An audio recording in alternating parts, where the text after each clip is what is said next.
شما خدایین؟ آره، من خدا هستم. پس الان چه اتفاقی میفته؟ من میرم بهشت یا یه چیزی شبیه جهنم؟ هیچ کدوم.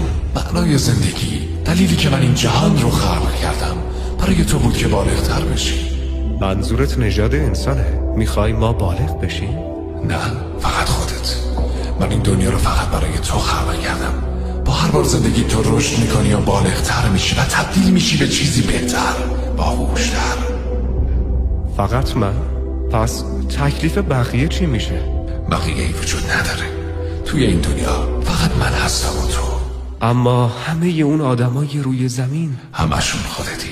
تجسم‌های متفاوتی از تو. صبر کن، میگی همه آدمای دنیا خود منم؟ الان داری متوجه میشی. پس به هر کی که کمک کنم در واقع به خودم کمک کردم.